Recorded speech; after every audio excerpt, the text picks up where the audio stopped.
لجنه التعريفه. هذيك اللجنه حتى المصادر كينص على البروتوكول ديال فتح التعريفه اننا نديبلاصاو واحد القسم قريب ونفتحوا فيه الظرف نتاع القاعه بحضور اللجنه مثل السيد الملاحظ. اذا هو هذاك، اذا غادي نتما نفتحوا هذا قدامكم. علاش كنفتحوا هذا؟ باش كنتاكدوا فعلا الموضوع اللي اش عندكم نتوما دابا فيزيك. واش الفيزيك هو الفيزيك ولا ماشي الفيزيك؟ نتوما اشنو شعبه نتوما؟ علوم فيزيائيه. ها هو شعبه العلوم الفيزيائيه. اذا هذا راه هو ديالكم، صافي نتبعوه حتى الصوم. اذا تاكدنا من الموضوع. شكرا وتبارك الله عليكم والله يعاونكم وما تخلعوش جايه راه كلشي مزيان.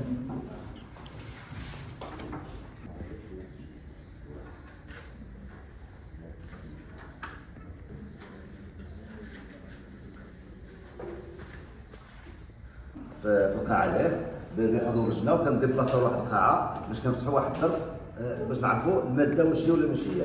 انتم الاداب واش هو الامتحان ما مخلوعه مثلا بحال هذا غادي نفتحوا هذا غادي نفتحوا لان انتم العلوم الانسانيه. اذا بالنسبه للعلوم الانسانيه كنسدوها حتى الصور.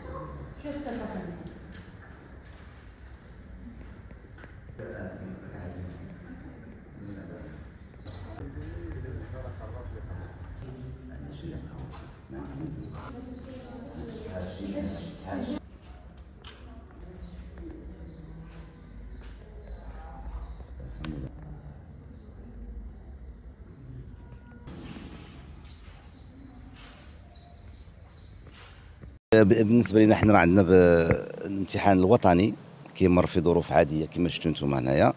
فعندنا الشعب اللي كاين عندنا 6 شعب. عندنا العلوم الفيزيائيه فرنسيه، علوم رياضيه خيار فرنسيه، علوم حياه والارض عربيه، وعلوم فيزيائيه عربيه، والصيانه المعلوماتيه والشبكات مهني، وعلوم انسانيه ادب. اذا عدد المرشحين اللي عندنا تقريبا 697. بالشعب العلميه عندنا 643، في المهنيه عندنا 20 تلميذ، وفي الادبيه عندنا 36 تلميذ موزعين على 35 قاعه. هذا اللي موزعين بالنسبه لسميتو. اذا بالنسبه بالنسبه لاعداد الامتحان كما كتلاحظوا نتوما راه الاعدادات كانت قبليه.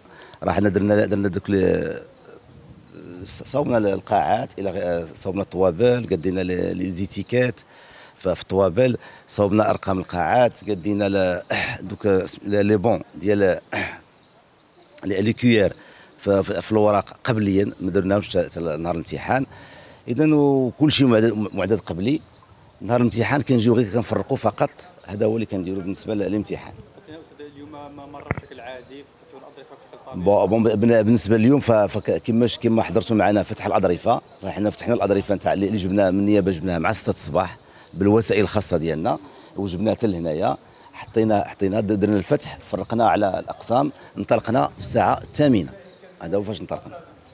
بين السماكن القاعات ديال التكييف اللي اغلبيه المؤسسات كتوفر حدثنا على التجربه ديالك. بطبيعه الحال بالنسبه للتكييف عندنا عده انواع ديال التكييف. عندنا اللي عنده تكييف الموضوع، عندنا واحد الحاله وحده في تكييف الموضوع. عندنا اللي عنده المرافق فقط ولكن الموضوع كيبقى هو. عندنا 3 الحالات. وعندنا واحد الحاله ما عندوش مرافق ولكن عنده تكييف الوقت فقط مكيف عنده كيتزاد له في الوقت. هذا هما الحالات اللي عندنا. بالنسبه من حيث المراقبه محاربه الغش من الاجراءات اللي من ناحيه المراقبه اولا كانت على مستوى الاعلانات، يعني اننا الوسائل القانونيه اللي كتضبط الغش وعلقناها باش يعرفها الجميع. هذه اول خطوه درناها. وكما دخلتوا في الباب راه شفتوا ديك اللافته كامله وفيها الرقم ديال القانون وفيها ان ممنوع حيازه الهاتف النقال او اي وسيله اخرى بالنسبه لهنا. كذلك بالنسبه على ضبط الغش فخدينا على مستوى كل قسم، اعطينا تنبيهات هامه لجميع التلاميذ، فيها تنبيهات حول الامتحان كامل وتنبيهات كذلك حول الغش وحول ظروف الامتحان.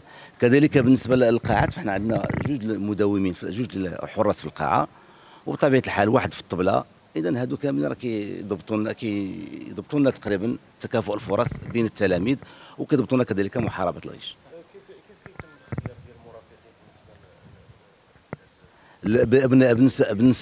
بالنسبه للمرافقين حنا كيكون الطلب في شهر 11، يعني شهر 11 2024 كان الطلب ديال التلاميذ كاملين داروا الطلبات ديالهم. وبطبيعه الحال الطلبات كيمروا في واحد اللجنه طبيه، وديك اللجنه الطبيه هي اللي كتعطيك شنو، واش عنده تكييف، واش عنده غير المرافق، واش عنده الى غير ذلك. اذا ملي كيتختار الحاله ان خصو مثلا مرافق، المرافق ديما كنختاروه باقل مستوى من المستوى ديالو. مثلا هادو كنختاروهم في جدع مشترك اغلبيه تاع البكالوريا، كناخذوا تلميذ في جدع مشترك هو اللي كيدوز لهم. هذا هو الا بعض الحالات الخاصه اللي كيقترح لنا الطبيب انه يكون مرافق خاص. هذا كانت عندنا في الجهوي، كانت مرافقه في مستوى كبروا منها، ولكن مرافقه مختصه بديك التلميذه، لحقاش عندها واحد المرض اللي ما يمكنش مرافق عادي يمشي معها.